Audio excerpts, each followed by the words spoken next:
ունեցել ենք ասացի արդեն 10-ից ավելի դեպք ունենք, ահազանգ 10-ից ավելի քաղաքացի ահազանգել է, որ իր գրանցման հասցեում առկա են իր համար անծանոթ մարդիկ հաշվառված։ Ու ասեմ ավելին, ունեցել ենք դեպք, երբ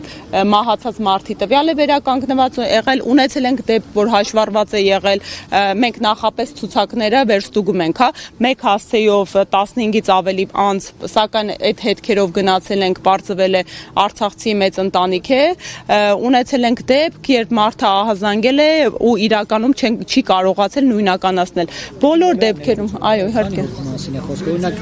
մարդը ահազանգում է, որ իր տան վրա կան գրանցված քանի թվով կա։ Ունեցել ենք 2, ունեցել ենք 4, ունեցել ենք 3, տարբեր թվականակների մասին է խոսքը, սակայն երկու տեսանկյունից ենք այս իրավիճակի մոտենում, մեկը մենք նախապես մոնիտորինգ ենք անում, տեսնում ենք, թե արդյոք կան հասցեներ, որտեղ 10-ից եւ ավել գրանցված հաշվառված մարդիկ կան, որովհետեւ Գյումրիում ունեցել ենք գրանցված հասցեներ, որտեղ 20+ բնակիչ է հաշվառվել, դա լրջագույն մտահոգության խնդիր է, եւ երկրորդ խնդիրը այն է, երբ քաղաքացին է մոտենում եւ ահազանգում, որ իր համար անծանոթ անվան անձինք են հաշվառած իր բնակելի հասցեներում, ասեմ ավելին 3 անգամ թեկնածուներից մեկը ահազանգել էր, ով մասնակցում է ընտրություններին, որ անգամ թեկնածուի բնակարանի հասցեում իրենց համար անծանոթ մարդիկ են 4-րդ քվեաթերթիկի անվան տակ, եթե կարիք կա լրացուցիչ անվանմամբ, եթե ուզում եք հիմա ասեմ, հա,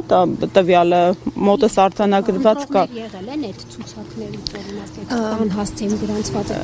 Տեսեք, մենք դիտորդներս հասանելիություն չունենք ցուցակին, որը ստորագրվում է,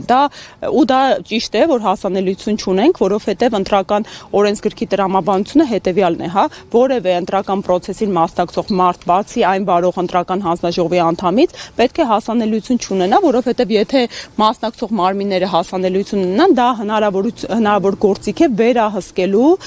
քաղաքացիների մասնակցելիությունը անվանական։